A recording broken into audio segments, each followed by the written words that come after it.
नमस्कार मित्रों, मैं पंकज स्वागत करता हूं आपके अपने परिवार में। बिहार शिक्षक भर्ती से अगर आप जुड़े हुए हैं, खास तौर पे पहली से पाँचवीं में अगर आपने अप्लाई किया था और पहली से पाँचवीं के रिजल्ट का आपको वेट कर रहे हैं बेसब्री से, तो आप देखेंगे कि रिजल्ट आने से पहले आपके डॉक्यूमेंट वेरिफिकेशन को लेके, जैसा कि आपको पता है कि 9वीं से 12वीं के डॉक्यूमेंट वेरिफिकेशन का आज अंतिम डेट है, तो उसको भी लेके आप देखेंगे कंफ्यूज हैं कि पहले डॉक्यूमेंट वेरिफिकेशन होगा कि पहले रिजल्ट आएगा।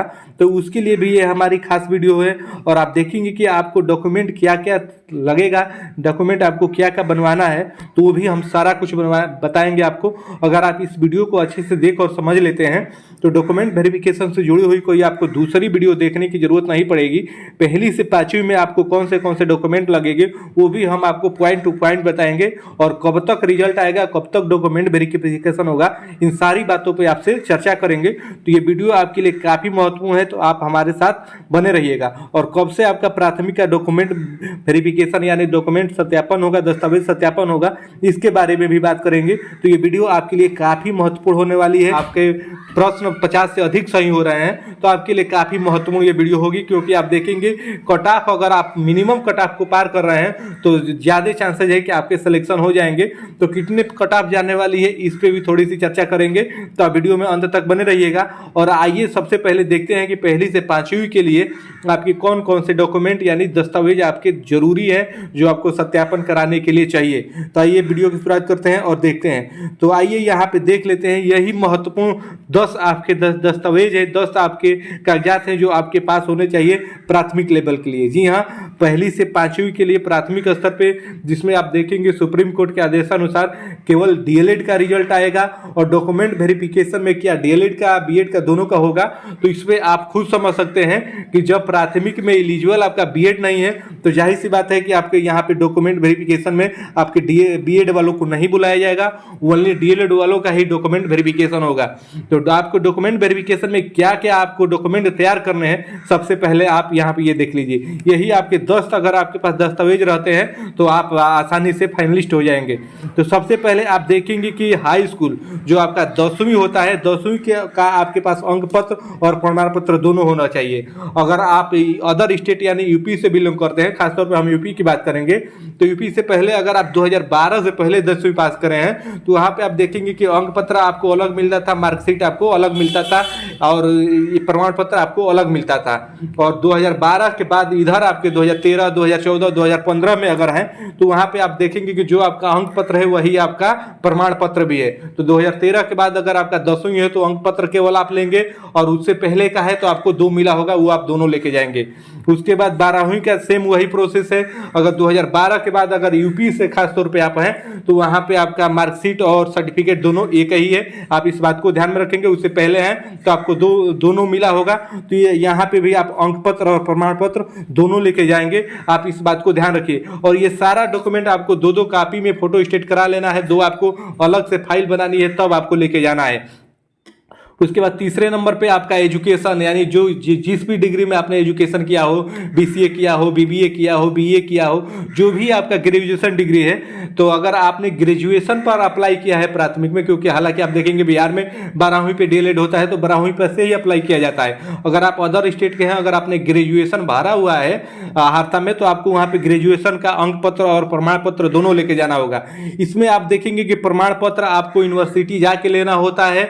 जो अगर प्रमाण पत्र आपका अभी नहीं मिला है तो यहाँ पे आप प्रोविजनल से भी काम चला सकते हैं, लेकिन आप ज़्यादा से ज़्यादा कोशिश करिए कि आपको ओरिजिनल जो प्रमाण पत्र है वही मिल जाए। इसका प्रोसेस 10 दिनों का होता है। 9वीं से 12वीं का जब डॉक्यूमेंट वेरिफिकेशन हो रहा था तो मैंने शुरुआती दिनों में ही बताया था कि आप अभी से अप्लाई कर दीजिए, आपका ग्रेजुएशन का जो ओरिजिनल प्रमाण पत्र है वो आपका मिल जाएगा। हालांकि नहीं है तो प्रोविजनल से आपका वहाँ पे काम चल जाएगा, लेकिन आप कोशिश करिए कि आपका ओरिजिनल वहाँ पे हो जाए, तो ये जरूरी है। उसके बाद सीटेट, जो अगर आपने सीटेट क्वालिफाई किया है पहला पेपर, तो उसके अगर आपके पास प्रवेश पत्र है तो ले लीजिए। अगर प्रवेश पत्र नहीं भी है तो कोई दिक्कत नहीं है, लेकिन अगर आपके पास उपलब्ध है तो आप प्रवेश पत्र को ले लीजिए, अंक पत्र और यहाँ पे भी प्रमाण पत्र। आप देखेंगे सर्टिफिकेट और जो आपका प्रमाण पत्र दोनों अलग अलग आता है, डिजिलॉकर में आपके आया होगा, तो आप दोनों को वहां से प्रिंट आउट निकलवा लेंगे, अच्छे से मोटे वाले पेज पे निकलवा लेंगे। तो अंक पत्र और प्रमाण पत्र सीटेट का भी आपका दोनों चाहिए। उसके बाद आपका डीएलएड आता है, तो डीएलएड डीएलएड का अंक पत्र और प्रमाण पत्र इसका भी दोनों चाहिए। तो डीएलएड के 4 सेमेस्टर होते हैं, चारों सेमेस्टर का आपका अंक पत्र चाहिए और उसके बाद एक प्रमाण पत्र अलग से मिलता है, तो वो प्रमाण पत्र भी इसमें आपका होना चाहिए। उसके बाद जो बीपीएससी की तरफ से प्रवेश पत्र आपका जारी किया गया था, जिसमें आप देखेंगे कि स्टिकर चिपकाया गया होगा आपके सेंटरों पे, जब भी आपने परीक्षा दिया होगा तो एक आपको जमा कराया गया होगा और एक पे आपका स्टिकर आप छोटा सा चिपकाया गया होगा। तो स्टिकर चिपकाया हुआ आपका प्रवेश पत्र चाहिए। अगर आपने फॉर्म भरते समय जो प्रिंट आउट की पीडीएफ निकली थी, अगर वो आपके पास उपलब्ध है तो वो भी आप साथ में लेके जाइए। न लगे अच्छी बात है, लेकिन अगर मांग देंगे तो आपके पास वो होना चाहिए, तो आप वो भी प्रिंट आउट निकलवा लीजिएगा। उसके बाद प्रवेश पत्र आप ये दोनों यहाँ पे ले लीजिएगा। उसके बाद आपका आधार कार्ड ओरिजिनल चाहिए, ओरिजिनल ले लीजिएगा। ओरिजिनल पे आपका जो उसका भी फोटो प्रति करवा लीजिएगा और उसको भी 2 अलग अलग फाइलों में आपको लगाना है। तो आपको यहाँ पे आधार कार्ड चाहिए। उसके बाद आपका पैन कार्ड भी जरूरी है, पैन कार्ड भी ले लीजिएगा, क्योंकि वो भी आप देखेंगे एक पहचान पत्र ही होता है, तो पैन कार्ड भी यहाँ पे जरूरी है। वही आप देखेंगे कि जाति आय निवास, अगर आप कैटेगरी से बिलोंग करते हैं, बिहार से बिलोंग करते हैं, तो आपको जाति भी बनवाना होगा, आय भी होना चाहिए, निवास भी होना चाहिए। उसमें अगर आपका ईडब्ल्यूएस से अगर जुड़े हुए तो ईडब्ल्यूएस का आपका सर्टिफिकेट होना चाहिए। वही अगर आपने एनसीएल लगा रखा है फॉर्म भरते समय, तो एनसीएल का ओरिजिनल जो कॉपी है वो आपको लेना होगा, आपको वो लेके जाना होगा। उसके बाद यहाँ पे आप 4 फोटो ले लीजिएगा, एक ही टाइप का चारों फोटो हो, आप वो फोटो ले लीजिएगा। तो आप देखेंगे कि जो आपका प्राथमिक लेवल का वेरिफिकेशन होगा, यानी पहली से 5वीं के लिए, तो आप देखेंगे कि पहली से 5वीं के लिए आपके यही 10 डॉक्यूमेंट काफी महत्वपूर्ण साबित होने वाले हैं और आप देखेंगे कि यही लगेगा। तो इसमें आप देख लीजिए कि आपके पास क्या क्या है, वीडियो का ये स्क्रीनशॉट ले लीजिए और यही 200 डॉक्यूमेंट आपको अच्छे से तैयार करना है। समझ लीजिए, अगर अभी फिर दोबारा समझ में नहीं आया तो फिर वीडियो को रिवाइंड करके पीछे से आप फिर से देख सकते हैं। इसी का 200 का आप अच्छे से तैयार कर लीजिए, यही आपको आगे लगने वाला है। और आप देखेंगे कि अब रिजल्ट, उम्मीद है कि रिजल्ट आने के बाद ही आपका डॉक्यूमेंट वेरिफिकेशन होगा। और आप देखेंगे कि न्यूज में पहले भी आपको बताया जा चुका है कि प्राथमिक का रिजल्ट आप देखेंगे 22 से 25 सितंबर के बीच में आने की प्रबल संभावना है। और वो रिजल्ट आने के बाद भी अब देखेंगे कि आपका डॉक्यूमेंट वेरिफिकेशन होगा। अगर आपका नंबर कितना भी, और नंबर मायने नहीं रखता, अगर डॉक्यूमेंट वेरिफिकेशन अगर नीचे सबका होता है तो तब तो आप सभी को कराना चाहिए। अगर रिजल्ट आने के बाद कट ऑफ जारी करने के बाद डॉक्यूमेंट वेरिफिकेशन सीट के अकॉर्डिंग 5 गुना 6 गुना किया जाता है, तो उसमें अगर आते हैं तो आपको ये सारा दस्तावेज चाहिए। तो उम्मीद है आपको अच्छे से ये बात समझ में आ गई होगी कि प्राथमिक स्तर पे आपको क्या क्या डॉक्यूमेंट लगेगा।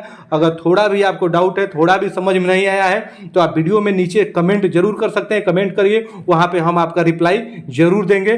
तो फिर मिलेंगे नेक्स्ट वीडियो में, तब तक के लिए आप सभी को जय हिंद, धन्यवाद।